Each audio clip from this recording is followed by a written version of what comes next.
ورزشگاه مرکزی در ناحیه واسه را در نزدیکترین فرصت تخریب خواهند کرد. مقامات حکومت ناحیه واسه سبب تخریب کردن ورزشگاه را بنیاد باغ استراحتی در جای این ورزشگاه توضیح دادند. این تصمیم ساکنان خصوصا ورزشکاران را نگران کرده است که دوستداران ورزش از یگانه جای تمرین محروم خواهند شد. این نگاه کمجر چخیر سادین این اوزانی که ایجاست. ای سال 73 در همه جا ما اونا بود این اونجا تام ناسوس هممون شاو خونا میکنم از استادیوم امیدوارم در پشتمون چیم چیندگی استادیوم ساز کردگی امروز مردا کوماده است ما استادیوم میگیرم پارک میکنم اما چه پارک همه ورزشگاه مرکزی واسه سالهای 70 در مساحت 3 هکتار بنیاد شده است.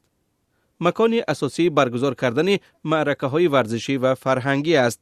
ساکنان میگویند در پشت ورزشگاه 5 هکتار زمین است، اما چرا میخواهند ورزشگاه را به باغ تبدیل دهند؟ استادیومی که 50 سال در اینجا وجود دارد پلان کندن شد. آیا در مدت 3 سال 2 سال 5 سال شما رئیس ناحیه شده همین خیلی استادیوم ساخته میتونید شما یکم چیز ساخته نمیتونید. بعد از تخریب ورزشگاه مرکزی به نام تیشه اسماعیلوف، ساکنان 20,000 نفری دیگر جای برای تمرین نخواهند داشت.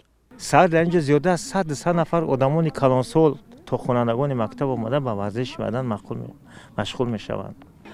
من طرفدار باغ هستم، لیکن از باغ با مهمتر ورزشگاه است. مرحمت ورزشگاه همون باغی بودگی رو آورده به یک ترتیب درآورند، به یک نمونوی کنند، برای ما کافی است. حالا که 3 طرفش مخم هیچ کس رفتن نمیتواند.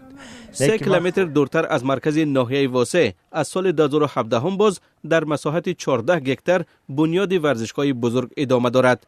بودجه بنیاد این ورزشگاه 48 میلیون سومانی است و برای 30,000 نفر پیش بینی شده است.